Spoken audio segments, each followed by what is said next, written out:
سبحان اللہ. تو اس لیے ہمارا توکل اللہ پر ہونا چاہیے. اس لیے نبی کریم صلی اللہ علیہ وسلم نے ارشاد فرمایا تھا نا کہ بندہ بعض اوقات دعا کرتا ہے اور پھر جلدی مچا دیتا ہے.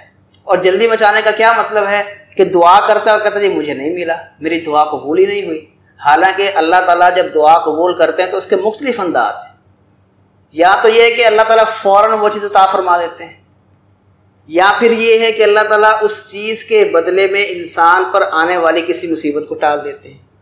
اب بجائے اس کے کہ میرے لیے ایک موبائل میں لینا چاہتا ہوں وہ نہیں مل رہا، اگر میں اس کی دعا کر رہا ہوں تو اس کی بجائے اللہ تعالیٰ مجھ پر آنے والی مصیبت ٹال دیں، میرا ایکسیڈنٹ ہونے سے بچ جائے، تو یہ بہتر تھا کہ وہ بہتر تھا.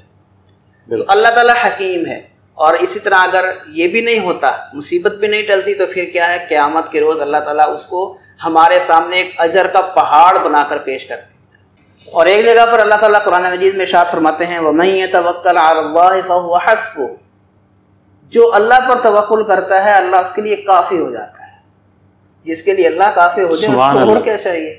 اس لیے اللہ تعالیٰ نے اپنے نبی محمد صلی اللہ علیہ وسلم کو یہ دعا سکھائی ہے فَإِن تَوَلَّوْا، اگر یہ لوگ آپ کی بات نہ مانیں، آپ کے احکامات کے پیچھے نہ چلیں، تو آپ کیا کہیں، فَقُلْ حَسْبِيَ اللَّهُ، آپ کہہ دیں کہ میرے لیے اللہ ہی کافی، میرے لیے اللہ ہی کافی. اور جب اللہ کافی ہوا تو پھر کیا ہوا کہ جب اسلام کی دعوت کا آغاز کیا تو اکیلے تھے، جب دنیا سے رخصت ہوئے تو 1,44,000 اپنے پیروکار چھوڑ کر جا رہے ہیں. تو اللہ پر توکل کریں، اللہ پر بھروسہ کریں، تو جو اللہ پر بھروسہ کرتا ہے اللہ اس کے لیے کافی ہو جاتا ہے. وَمَن يَتَوَكَّلْ عَلَى اللَّهِ فَهُوَ حَسْبُهُ، جو اللہ پر توکل کرتا ہے اللہ اس کے لیے کافی ہو جاتا ہے. زبیر صاحب، توکل کے لیے پہلے کیا محنت کرنا بھی تو لازمی ہے؟ جی، یہ بات بہت ضروری ہے کہ توکل کا ایک لفظ ہم سنتے ہیں، بھروسہ، اعتماد، یقین اللہ پر ہونا چاہیے.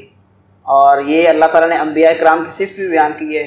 جی، آپ دیکھیں قرآن میں نوح علیہ السلام، ابراہیم علیہ السلام، شعیب علیہ السلام، سارے انبیاء کے اللہ نے صفت بیان کی ہے کہ وہ اللہ پر توکل کرنے والے. لیکن توکل کا مطلب کیا ہے؟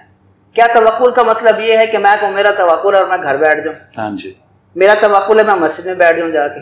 میرا توکل ہے اور میں نے جناب شادی نہیں کرنی، اولاد چاہیے. وہ میرا توکل ہے اور مجھے جواب ملنی چاہیے، میں نے پڑھنا نہیں ہے. کہ یہ توکل پوزیشن لینی ہے اور پڑھنا نہیں ہے، بس آوارہ گردی کرنی ہے، ادھر ادھر پھرنا ہے، پڑھنا نہیں ہے. تو کیا یہ توکل کا مطلب ہے؟ ہرگز نہیں. توکل کا یہ مطلب ہرگز نہیں. توکل کی وضاحت کے لیے علماء کرام نے ایک جملہ لکھا اور کمال جملہ ہے.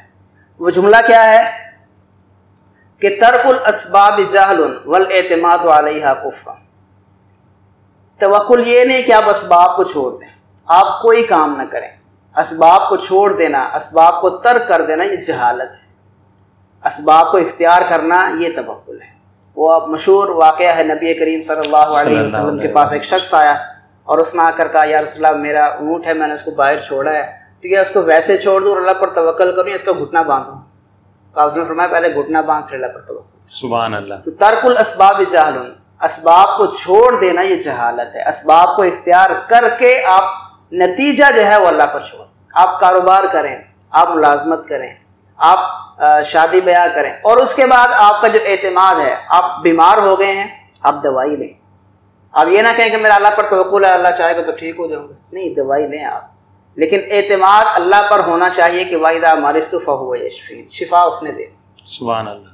آپ ڈگری لیں، ملازمت کریں، لیکن یعنی ڈگری لیں، آپ پڑھائی کریں، ڈگری لیں، تو ملازمت ملنا یا نہ ملنا یہ اللہ کے سپرد ہے. اللہ تعالیٰ چاہے گا تو آپ کو ملے گی. اور آپ دکان کھولیں کاروبار کرنے کے لیے، لیکن دکان چلے گی یا نہیں یہ اللہ پر ہے. یعنی آپ یہ نہ ہو کہ آپ دکان ہی نہ کھولیں، آپ کاروبار ہی نہ کریں، آپ کوئی محنت مزدوری ہی نہ کریں اور کہیں کہ مجھے پیسے مل جائیں، مجھے ملازمت مل جائے، مجھے جو ہے وہ جناب بہت سارا جو ہے نا مال مل جائے. ایسا نہیں ہو سکتا. نبی کریم صلی اللہ علیہ وسلم نے ایک بہترین مثال دی ہے توکل کے حوالے سے. آپ نے فرمایا کہ اگر تم ایسے توکل کرو جیسے پرندے توکل کرتے ہیں تو اللہ تعالیٰ تمہیں ویسے ہی رزق دے گا جیسے ان کو دیتا ہے. سبحان اللہ. اب پرندے کیا کرتے ہیں؟ وہ اپنے گھونسلوں میں رہتے ہیں؟ نہیں. صبح وہ نکلتے ہیں، سارا دن وہ پھرتے رہتے ہیں، تلاش کرتے ہیں، اور شام کو جب واپس آتے ہیں تو پیٹ بھرا. تو اس مثال میں، اس حدیث میں نبی کریم صلی اللہ علیہ وسلم نے یہی بات سمجھائی ہے کہ جس طرح پرندے محنت کرتے ہیں تم بھی محنت کرو گے تو اللہ تعالیٰ جیسے ان کو دیتے ہیں ویسے تمہیں بھی دیں گے. تو یہ توکل کا مطلب ہے ترک الاسباب جہل. اسباب کو چھوڑ دینا یہ جہالت ہے. تو ہمیں اسباب کو اختیار کرنا ہے، اور یہ بھی ضروری ہے کہ اسباب بھی حلال ہوں. حرام ذرائع اختیار نہیں کرنے. حرام ذرائع کو اختیار کرنے سے اللہ تعالیٰ نے اور اس کے رسول صلی اللہ علیہ وسلم نے منع کر دیا ہے. تو اگر ہم حلال ذرائع اختیار کریں گے تو اللہ تعالیٰ ہمیں بھی ویسے ہی رزق دے گا جیسے عثمان غنی رضی اللہ عنہ کو دیا. اور اگر ہم حرام ذرائع اختیار کریں گے تو پھر تو فرعون کے پاس بھی مال تھا، قارون کے پاس بھی مال تھا. بالکل ایسے ہی. تو مال کا اصل میں مل جانا جو ہے نا یہ کامیابی نہیں ہے. کامیابی یہ ہے کہ ہم اس طریقہ کار کے مطابق مال حاصل کریں جو اللہ اور اس کے رسول نے جائز قرار دیے. تو اسباب کو اختیار کرنا یہ توکل ہے. والاعتماد علیہا کفر، لیکن ان اسباب پر بھروسہ کر لینا یہ کفر ہے. بھروسہ آپ کا اصل میں اللہ تعالیٰ پر ہونا چاہیے.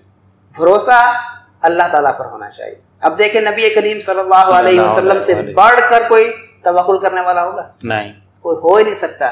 لیکن نبی کریم صلی اللہ علیہ وسلم نے 27 غزوات میں شرکت کی، خود پہنا ہے، زرہ پہنی ہے. غزوہ احد میں یہ کس لیے تھا؟ یہ زرہ پہننا، یہ خود پہننا، یہ اسباب ہیں، لیکن اعتماد ان پر نہیں. اعتماد پھر اللہ پر ہے. تو ترک الاسباب جہل والاعتماد علیہا کفر، اسباب کو چھوڑ دینا جہالت ہے اور ان پر اعتماد کر لینا یہ کفر ہے. ان دونوں چیزوں سے ہٹ کر اسباب کو اختیار کریں، اعتماد اللہ تعالیٰ پر کریں، یہ توکل کی حقیقت ہے. تو اسی پر میں آج کے اس گفتگو کا اختتام کرتا ہوں کہ ہمیں اپنی زندگی میں توکل اور بھروسہ ہر مقام پر جو بھی مشکلات ہے، جس طرح کے بھی مشکلات ہے، اللہ پر بھروسہ ہونا چاہیے. اسی سے مانگنا چاہیے، اسی کے سامنے دستے سوال دراز کرنا چاہیے، کیونکہ ان اللہ عزیز حکیم.